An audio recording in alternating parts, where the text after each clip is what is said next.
Welcome back to another, I guess the first official episode of Comic Shop Talk, I think is the name we're going to be rolling with. I'm Jose with Memory Lane Comics, and I'm here today with Mr. Joe Covas.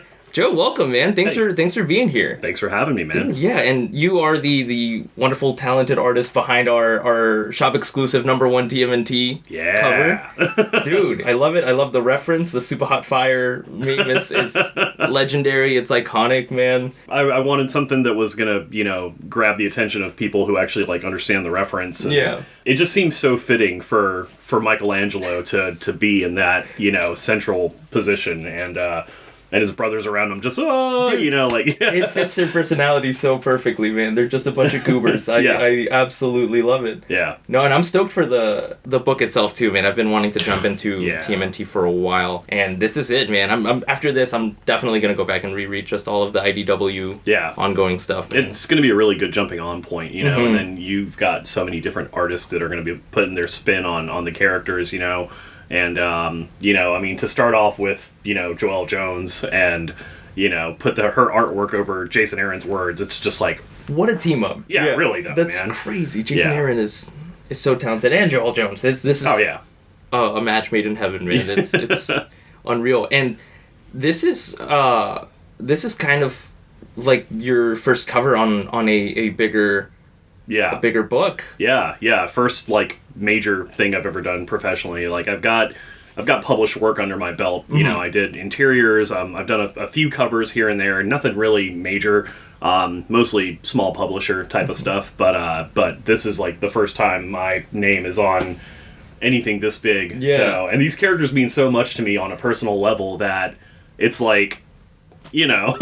it feels really good. It's very surreal, and man, it's like having IDW retweet your stuff. It's what? Yeah. So cool, Joe.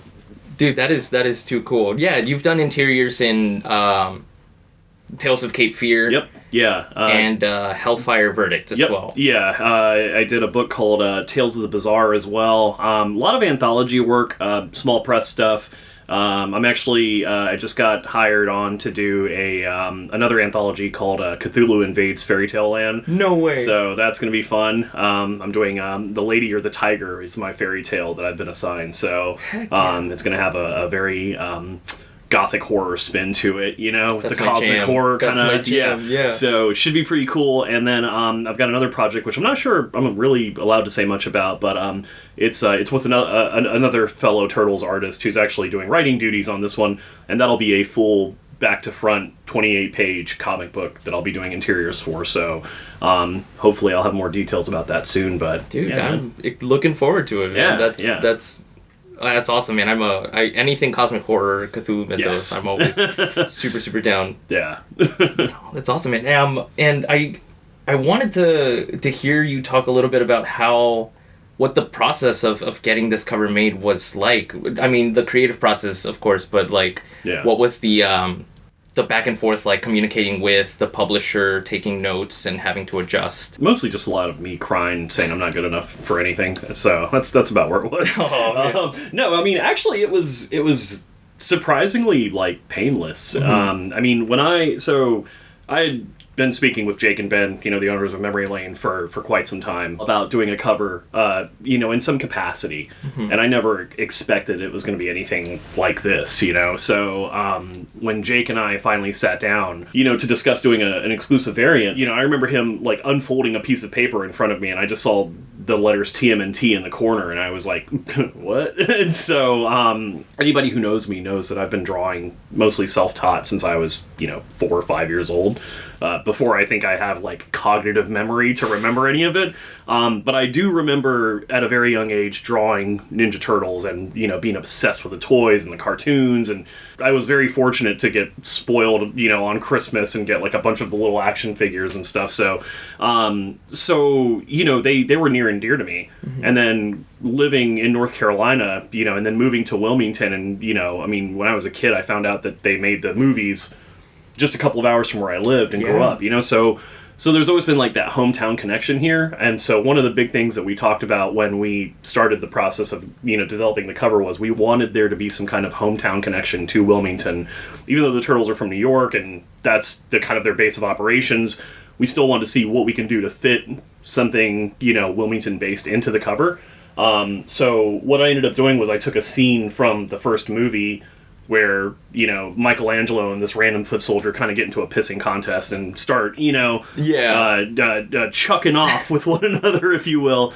And that kind of evolved into this meme, the I'm not a rapper meme, and it's like, so in my mind, I called it I'm not a chucker because it just felt right, and I was like, this is kind of my connection to the first movie that was filmed here locally, and then, keeping it wide enough, to where people outside of Wilmington would understand the reference as well. So I turned in about 3 covers to IDW, and the first time I sent it over to them, they were like, nah, no. Yeah, I was about to say, I think the first, or one of the early renditions I saw of it had the Turtles and the foot soldiers looking closer to the live-action movie. Yes, correct. Yeah. So I had the 3 foot soldiers down here. They were decked out in, like, full movie regalia. And they actually denied it because Michelangelo's hand, the Turtles have 3 fingers, so I had his hand turned like this, spinning the nunchucks, and they were like, you can't do that. It looks like he's flipping off, the audience. And I'm like, oh, that's not his middle finger. But then I thought, well, he's got 3 fingers. It technically is his middle finger. So I was like, okay, so so I adjusted it to be more like that. And then after that, like, I heard nothing from them for like 2 weeks, and I was like, oh, stupid, I messed up my only chance, And so they turned around and they were like, oh yeah, it's at Nickelodeon now, and they're waiting to approve it at Nickelodeon, and I was like, oh. So that's when it started to feel kind of like real and terrifying. And then I remember one night I was just like, I just gotten out of the shower and I'm sitting on my recliner, and my fiance's, making dinner for her son, and like I just got the text saying like, congrats buddy, you've been approved, and I just leapt up and scared the bejesus out of everyone. And I was like, I got it. Yeah, it was a good feeling, man, but it was like, it becomes very much like, ooh, the pressure's on. You gotta make it look good. Yeah. So when did the decision to send it off to a colorist come into play? Because I think usually you color your own. I do stuff. Yeah, I typically color my own work. And I will say, I'll be the first person to admit, like, my coloring work is not as strong as my pencils or inks. I can do it, and I can get by and make things look nice, but I rely on like a lot of special effects to kind of make things look good, whereas a colorist can just take like color theory and like really make it shine, using correct methods, if you will. So, I was very fortunate to get hooked up with Luis Antonio Delgado, who did The Last Ronin. Massively talented, amazing colorist. He's worked on pretty much anything, World's Finest and Ghostbusters, and you name it, the guy has done it, and so I got connected to him through a mutual friend who's also a Turtles cover artist, who I was fortunate enough to meet and become friends with on the convention circuit, and I've told you this before in the past. It's like, man, I didn't think this guy was gonna like talk to me at all, and like, I think like within 30 seconds he responded to me and he was like, hey, what's up, man? Like, what's going on? And I was really taken aback by how kind he was. And, I told him, I was like, this is my budget. This is what I'm doing. Here's the image. Is this something that you can do? And he's like, well, I don't really have time for it, but like, I'll still squeeze it in. And I'm like, okay. And so I didn't really know what to do, so I ended up paying him a little bit extra, and he was like, hey, you didn't have to do that. And I'm like, no, please, it's fine. Oh, man. And so it was like $25 more or something like that, just to say, like, thank you, like, buy yourself a cheeseburger or something. Yeah. But he, he turned around, and dude, like, within a day, I had this amazing cover, and so we resubmitted it to IDW, and they were like, ooh, the turtle shades need to be a little bit different. So, so like very limited notes that they gave me.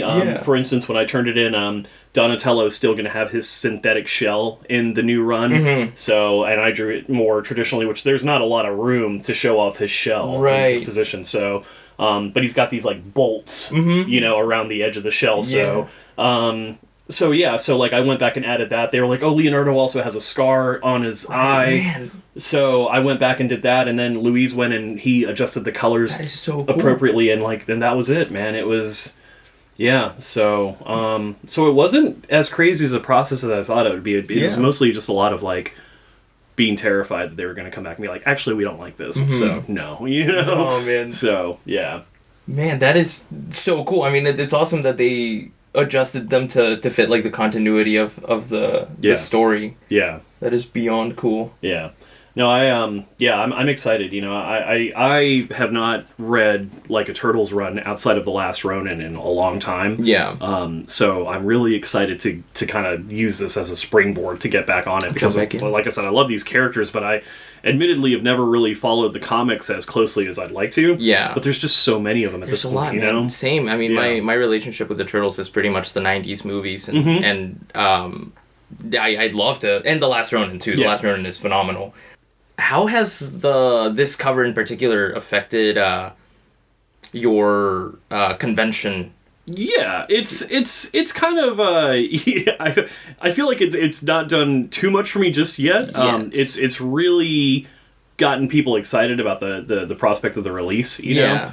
But, you know, at conventions, people like tactile things that they can purchase and take home right then. Sure. I've got this portrait here displayed on my table, and I've been telling everybody about it. I'm like, hey, I did my first Turtles cover, you know, and everybody's like, oh, that's really cool, good job, buddy, you know. But it's like, I feel like when the book releases, it's going to be a different story altogether. Oh, man, you're going to be crushing, I think, at GalaxyCon coming up. That's going to be crazy, because GalaxyCon takes place the day after this book releases, so it's going to be fresh. Exactly. I'll have my inventory with me, and I'll be able to sling that book hitting the ground running, man. Has it given you an opportunity or like introduced you to new people, new artists? And it really has. Surprisingly enough, I actually did get to meet Joelle Jones at GalaxyCon Richmond earlier this year, and my fiance, who's also an incredible artist here locally in Wilmington as well, is a massive Joelle Jones fan. So we got to GalaxyCon and we knew that Joelle was going to be there, and my fiance Mercedes was like, we've got to go meet her at some point. And so on day one, you know, it got kind of crazy during the first opening hours, but she took a copy of Lady Killer with her, and so she's got like the compendium of Lady Killer, and so she's like, okay, I'm gonna go get a remark and talk to her for a minute. So she comes back like half an hour later, and she's just got this like this smile from ear to ear, and she's like, she was amazing, and she's so cool, and so wonderful. So the next morning, we usually, when we do conventions, we like to get there a little bit early in the day, so that way we make sure our table's, you know, spruced up for the day and looking good.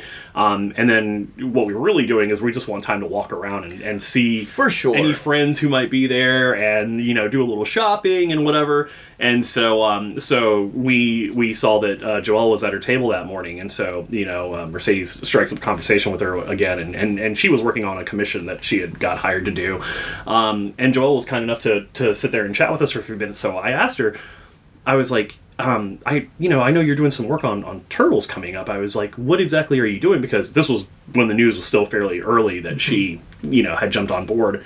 And she's like, oh, I'm doing the first issue. And I was like, what? You know, and like immediately I was so hyped because I had already had this image completed. Yeah. So I told her, I was like, I'm doing a variant cover, you know? And she's like, oh, for real? And like immediately like her demeanor changed to like colleague mode, you know? And it was so cool because she was asking me some of the same things. She was like, what's it like, you know, what was your experience working with the publisher? Because this is what it was like for me. And everything was really positive, you know, but it's like we were like sharing like notes about what was said to us as far as so like, cool. You know, edits and critiques go. And then like she saw the cover and she was very complimentary of it. And like, I was like, I looked at Mercedes like, I can die happy now. Like Joelle Jones complimented my work. So, but yeah, unreal. We just did Heroes Con a few weeks ago. You said they put you adjacent to like a bunch of other Turtles creators as well. We jokingly called our section Turtle Island. Yeah. Because it was myself, it was Noah Salt, who's done a bunch of B covers for The Last Ronin. He's done B covers for the 150 issue that just came out recently. He's doing this one. He's worked on like Thundercats, a bunch of cool stuff. He's become a really dear friend of mine. And he was like on the corner, like kind of adjacent to us, and then next to him was Ben Bishop, who is doing, you know, Re-Evolution, and he's doing, you know, he did Last Ronin, and he's doing a bunch of great Turtles work. He like developed the characters for Last Ronin 2, or, you know, the new one that's out. So he was directly behind me. So I got to meet Ben Bishop, got to meet Sarah Meyer, who does the Saturday morning cartoon adventures, who's just a delight. If you ever get a chance to run into them at a convention, they are just incredible. But I got to talk to a lot of different Turtles artists who were there, and it was really cool to like talk to these people about like our shared love of these characters, and then like get to show off our work on them, you know. So, and I feel like such a newbie because it's like, you guys have been doing this for years, and like I've got got my one cover, you know. You gotta start somewhere, and that's so cool that it was like, you know, a pretty like welcoming, super welcoming, chill environment. You know, you're in there, man. That's nobody's there like trying to do like intimidation tactics. Nobody's there trying to like, you know, haze the new guy. If like they pick on you, it's all in good fun, and like it's very clear that like, you know, everybody there is like really tight with one another. So I mean, and not even just in the Turtles art scene, but like in general, that comic book community. Like I've never met any one of those artists who feels like they're too big for their own britches. Yeah. You know, everybody's been super chill. I think it reflects in their work, too. There's a lot of love for the characters and for the stories. I mean, just like Last Ronin alone, that is you can tell, like, the amount of love and fandom, I guess, that went into putting that book together, too. Yeah. Like, it takes... It takes that kind of person, I think, to do something that special. Yeah, for sure. Yeah, I think the one artist that I met who I was like, I don't think this guy likes me, was Larry Hama. Yeah. But then it just turns out he needed coffee. Yeah. So somebody hands him a cup of coffee, and like he was like, hey, how's it going? And I was like, hi. You know? Iconic, man. That is too cool. He was a cool guy, though. I know we've talked about this a little bit, how, you know, you got this cover done, how you're like, well, what's next? How, you know, is this going to be the only chance I get at working on like a Turtles project like this, but what's next on your radar? That's a great question, man. And it doesn't have to be like, it can be like Blue Sky, like if you could do anything, work on any other franchise or book, or even just go back to Turtles. And the Turtles are something that like I can draw with my eyes closed. They're the one group of characters that like I will be able to always draw, you know, like without needing much of a reference. But I would also, I mean, like if IDW were to come back to me and they're like, hey, we liked your Turtles cover, we want you to do something else, like I would love to take a crack at Godzilla. Love to draw Godzilla. Like I just want to do a cover. Like I've got this one image in my head that I would love to turn into a cover, but I might just draw it for fun anyway. And Put it then out there, and then I'm also a big fan of like G.I. Joe, and I know they've got their new universe being set up through Skybound, so rolling through, dude, and it's such a good series too, man. Incredible, man. I'm stoked for the new #1, like the new G.I. Joe #1. Like all the minis they've been doing have been solid. Yeah, Duke and Cobra Commander were both amazing. I just picked up Scarlet and Destro. I haven't cracked them open yet, but I just got them. They're cool. Then they're very like different from one another. They all have like their own like flavor. In a way. Their own like subgenre. They're super super fun. And Tom Riley and Williamson coming back for G.I. Joe, dude. They crushed the Duke series. That was incredible. I love Williamson's writing so much, and then all of the artists they've gotten to work on these have like really matched the tone really well. Absolutely. So I'm really excited to see where they go moving forward. But yeah, no, I mean, you know, as far as those fandoms go, and it's funny too because like everybody's like, oh, you know, like Marvel, you know, DC, and it's like I have massive love for both those two, you know, companies. You know, I mean, I'm a huge Spider-Man fan. I love Spider-Man, but that's a character that like I will draw for fun, but the prospect of drawing him professionally terrifies me just because he's always, you know, you got to put him in such cool moves, and for sure, and like, you know, and every time I see somebody draw him, I'm like, oh, that's a great pose. I didn't think about the anatomy is literally wild. And I'm like, okay, so I'm just gonna draw him standing on a street corner, like, hello, you know, like I feel like that would be a very intimidating fandom to jump into too. Like to draw Star Wars, like that'd be cool. Spider-Man, but it's so big, like that fandom is so massive and diverse that I feel like it'd be very intimidating. No matter how like great of an artist you are, there's always going to be someone who's like, that's not what Spider-Man's supposed to look like, or like... Exactly. No, I don't know, man. There's a lot that I'd jump into. I think at this point I would just love to be able to do something on a more professional level, and kind of be able to get away from like the grind of a 9 to 5, you know. Oh, absolutely. It's not you do one cover and you're set for life, you know, like I still need health insurance, you know, I still need to be able to pay my bills, and so this has given me an outstanding opportunity to like really get my foot in a door, but get your name out. I need to keep walking through it, so to speak, keep working at it. And I think you had mentioned that you reached out to someone else. I don't remember who it was, but someone else that worked on, I think, this Turtles book, or because you saw like one of their tweets that said that they didn't know if they would get an opportunity like this again, and it... Rhonda Pattison, the colorist. She had posted a tweet saying that, you know, she wasn't too sure where she goes from here. Right. And you know, she was very kind to respond, and I basically told her the same thing. I'm like, it's like, if you know me and you've heard me talk about this cover, I've told you, and I know you've heard me say this before, it's like, I don't know if I'll get to do anything else professionally, but I'm grateful that I got to dip my toe in this universe for just a second, if nothing else, you know? And that's kind of the I guess the mindset is like, you know, what happens next? Where do I go from here? Is anybody, you know, from the publisher like keeping an eye on my work? You know, like, are they seeing like, okay, what can we get this guy to do?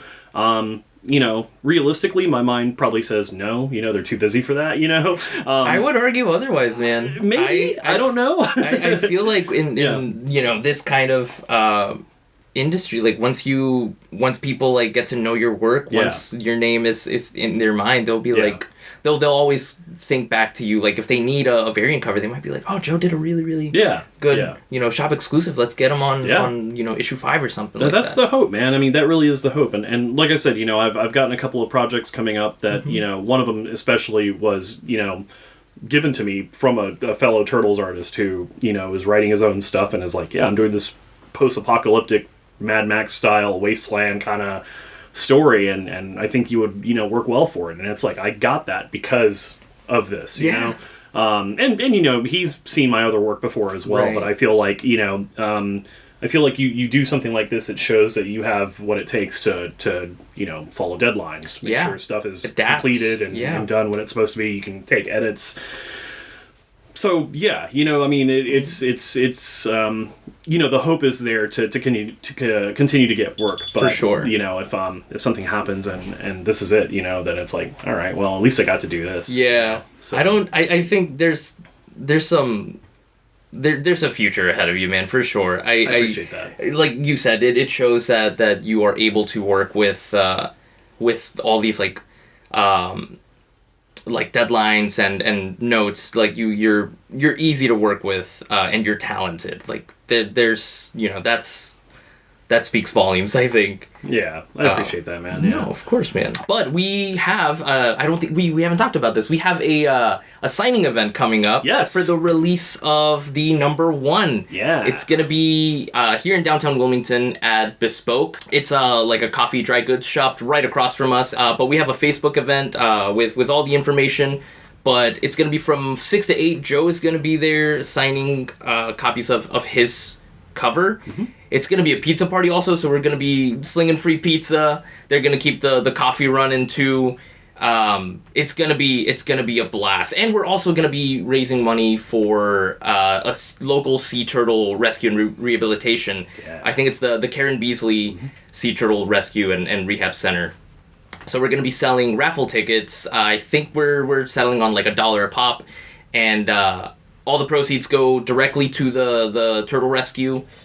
And you could get a chance to win a one-of-one Joe Covas print of Raphael. It's amazing, but it's a really, really cool, unique one-of-one print. It's very special, and it's for a great cause. Yeah. We're also going to be donating 10% of any turtle merch that we sell that day to the Turtle Rehab Center. So we're just trying to raise as much money as possible to, you know, for a good cause. And, you know, the hope is that we get, you know, 100 people lined up outside of the door, and, you know, people come out to help save some sea turtles and get themselves a piece of exclusive art. But I mean, honestly, man, I'm just grateful for whoever does show up and, show support. It's very humbling to have people come out and tell you that they appreciate your artwork, and it's that's all we do it for. Whether it's 10 people or 100 people, literally, it's gonna be a wonderful time. Oh, yeah. It's gonna be a blast, and we're gonna do some good for some turtles too. Yeah, for sure. And I set up pre-orders a while back on my website to have people purchase, and we've already got a bunch of people, local and some not local, and some folks that I don't even know who have pre-ordered it. And I'm like, wow, all right. I just had a comic shop pick up a pre-order, and dope. They asked for 2 signed copies, and they're like, on one of them, can you make it out to our comic shop? And I'm like, yes. That's so cool, amazing. Man. Yeah, so that should be pretty neat. That's so wonderful. And there's still time to pre-order your cover too. Yeah. I think if you pre-order ahead of time and you go to the event, you have these bonus little prints. I've told anybody who has already pre-ordered the comic through my website, if they show up to the signing as well, as a show of support and as a way to say thank you, I'm doing a black and white version of the cover without any of the trade dress on it, so it'll just be the original black and white. I made the cover digitally, so obviously it's just going to be a print. It's not an original that I did, but I will sign them in person, so if anybody's interested in that. But yeah, just as a way to say thank you, to give them something that you're not going to be able to pick up at a Comic-Con or something like that. So yeah, dude, that's a really cool, sweet, unique thing to do. But no, man, I'm super stoked. I think this is going to be a good time. At the worst, it's going to be a great time. But yeah, Joe, thank you so much for giving us time out of your day, and thanks for having me. Giving us so much time. You put together an incredible exclusive cover for our shop, man. That is too cool. Thanks, man. This shop means a lot to me, man. It always has. The people who work here, the people who run it, have always been, good friends of mine, and I want Memory Lane to be here long after I'm gone, so I'm grateful that they gave me the chance and that they believed in me enough with their name brand to do something like this. So yeah, man, I'm excited. I was grateful to be able to do this for you guys, and hopefully it's not the last one, man. So no, man, I think this is the first of many for sure. Hopefully so. We'll see. Sweet. Well, thanks for tuning in, guys, for our technically the first official episode of this little series we're trying to start here at Memory Lane Comics. We have a few guests in mind, but we'll keep you guys posted. We'll try to release these at least once a month. But we have a bunch of other cool content coming too, so go ahead and subscribe to the YouTube channel. We have some cool Hot Toys reviews, more of these interviews coming, and just a bunch of goofs and gaffs in store too. But I think you're gonna like what we're cooking up. But yeah. Thanks for tuning in. You can find us here at 201 Princess Street in downtown Wilmington, North Carolina. And go ahead and mark yourself as going in the Facebook event, and let's do some good for some turtles and show Mr. Joe Covas some well-deserved support. Truly. Thanks, guys. Bye. This episode was recorded at Memory Lane Comics. Check out our shops in downtown Wilmington, North Carolina. Follow us on Instagram at Memory Lane Comics and at Memory Lane Comics Part 2. And on TikTok at Memory Lane Comics and Toys. Links to all social media in the episode description.